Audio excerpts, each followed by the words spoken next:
When co-owners of real property have different visions for how the property should be used, disputes can quickly escalate.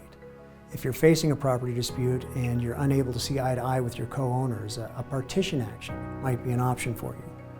I'll explain what partition action is in this video and how it helps people with these complications. In Colorado, for anyone facing property disputes, here's some key insights to keep in mind. People ask me all the time what a partition action is, and essentially it's a court case where the judge either divides property among its various owners, or a court orders that the property be sold, and then the proceeds of the sale are distributed between the owners. The most common example of owner disputes is when two people buy a piece of property together, an unmarried couple.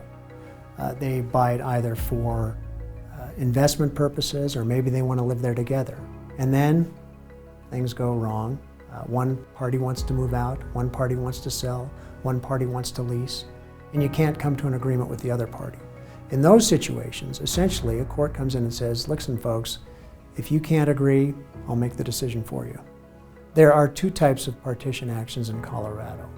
One is called a partition in kind, and that's a situation where you may have a piece of property that has several hundred acres, and the court divides up the property, maybe giving one party 50% of the property, the other party 50% of the property, or maybe the judge divides the property 40-60 because one piece sits on the lake and another piece is open ground.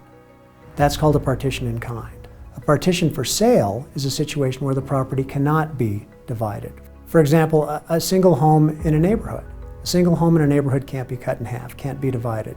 So in that situation, the judge orders the sale of the property and then splits the proceeds among the owners of the home as the court deems most equitable. Courts in partition cases are required to do equity. And equity means the court has to find what it believes to be an equitable distribution of the proceeds. What courts look at most frequently are contributions, who paid the mortgage, who paid the down payment. The court looks to improvements to the property, who paid to have the roof redone, who paid to install a jacuzzi. And the court looks at potentially who damaged the property. Was one party or the other allowing the property to go to waste? And based upon those factors, the court decides what is fair and equitable in distributing the proceeds of the sale. It's important to have counsel in a partition action because first, it's a legal proceeding, and it's always best to have a lawyer help you in those types of cases, number one. But number two, a lawyer can identify the issues, can identify areas that may entitle you to more money. An attorney can also help you defend against the other party overreaching and ask them for more than they're entitled to.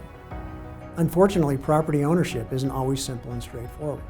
So whether you're considering initiating a partition action or you're responding to one, having a knowledgeable attorney to help you is the key to success.